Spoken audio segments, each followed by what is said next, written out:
Ce week-end, ce sont 4 lieux qui sont associés aux Juifs, au judaïsme, qui ont été attaqués ou perçus comme tels.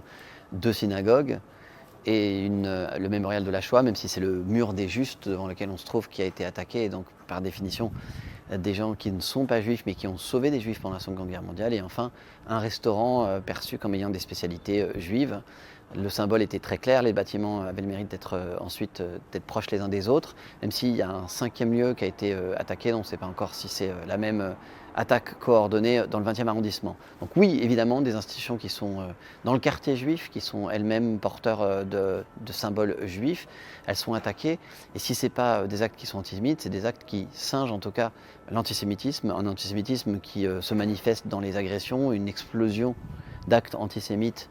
Je me réfère au rapport du CRIF ou à ceux réguliers de la police nationale, une explosion des actes antisémites depuis le 7 octobre, et donc un acte qui vient ici s'ajouter soit à la liste, soit nous renvoyer en tout cas et avec la volonté d'inquiéter la communauté juive, peut-être la communauté nationale tout simplement, en se construisant, s'inscrivant dans cette ligne d'actes antisémites très forts.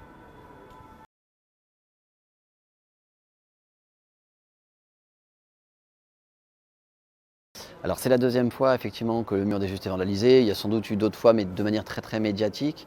On sait qu'il y a un effet symbolique très fort, que ce soit une manipulation ou un acte directement antisémite.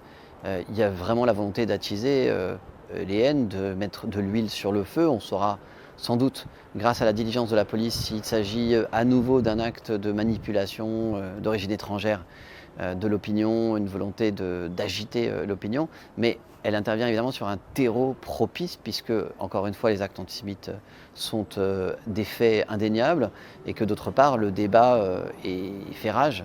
Et donc, il y a 2 choses à faire et à dire. D'abord, d'appeler chacun au calme. Et appeler chacun au calme, ça veut dire aussi appeler les uns les autres à modérer leurs expressions d'opinion pour ne pas justement prêter le flanc à la manipulation politique.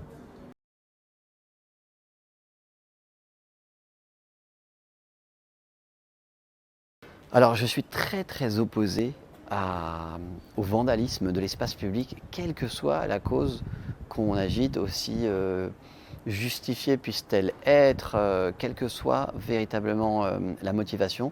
Je me serais en faux, d'abord parce que c'est mon devoir en tant que maire de protéger l'espace public, de protéger les biens publics.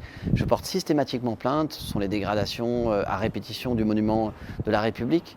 Ce sont les dégradations, effectivement, il y a 4 jours de la Fontaine des Innocents. Je suis totalement contre. Mon rôle est de préserver le bien public, de préserver le patrimoine, parce que ce patrimoine, d'abord, c'est le bien commun de ceux qui n'en ont pas, hein. Ce ne sont pas les gens les plus nantis qui pâtissent de ces dégradations, mais c'est au contraire l'ensemble des Parisiennes, des Parisiens et du monde entier.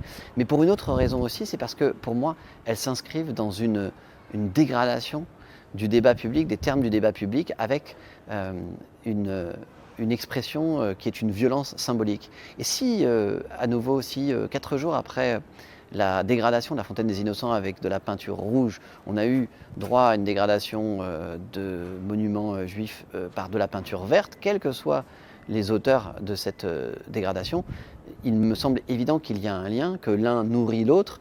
Et je ne suis pas en train de dire que les associations qui étaient à la Fontaine des Innocents sont nécessairement antisémites ou qu'elles portent un message de haine, mais je dis que les moyens qui sont utilisés sont les mêmes, et que la manipulation, la déstabilisation de la France, elle s'appuie aussi sur la répétition des mêmes gestes, je le dis encore une fois, de violence symbolique. Donc non à la peinture verte, non à la peinture rouge, non à ces expressions. Il y a 1000 manières d'exprimer ses opinions pacifiques. Il y a des manifestations, il y a des tribunes si on a envie de prendre le temps de travailler, d'écrire.